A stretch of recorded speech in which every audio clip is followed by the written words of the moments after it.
আসসালামু আলাইকুম ওয়া রাহমাতুল্লাহি ওয়া বারাকাতুহু। নাহমাদুহু ওয়া নুসাল্লি আলা রাসূলিহিল কারীম।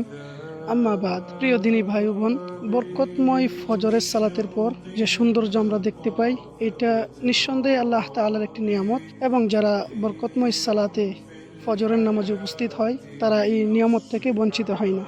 এ প্রসঙ্গে একটি হাদিস বর্ণিত আছে যে এভাবে হযরত আবু বকর ইবনে আবি মুসা আন আবিহি আন্না রাসূলুল্লাহ সাল্লাল্লাহু আলাইহি ওয়াসাল্লাম, হযরত আবু বকর ইবনে আবু মুসা তিনি তার পিতা সূত্রে হাদিসটি এভাবে বর্ণনা করেন যে রাসূল সাল্লাল্লাহু আলাইহি ওয়াসাল্লাম ইরশাদ করেন, মান সালাল বারদাইনি দাখালাল জান্নাহ। যে ব্যক্তি দুটি ঠান্ডা ওয়াক্তের অর্থাৎ শীতল ওয়াক্তের সালাত নিয়মিত আদায় করবে, তাআলার হুকুমে সে জান্নাতের যে কোনো দরজা দিয়ে প্রবেশ করতে পারবে ইনশাআল্লাহ। তো আমরা যারা মুসলমান আছি, আমরা যেন সবাই চেষ্টা করি এই বরকতময় ফজরের সালাত এবং বরকতময় একটি আসরের সালাত, যেটি যে দুটি ওয়াক্ত শীতল এবং খুব ঠান্ডা ওয়াক্তের সালাত, আল্লাহ আমাদেরকে সকলকে এই দুটি ঠান্ডা ওয়াক্তের সালাত পড়ার তৌফিক দান করুক।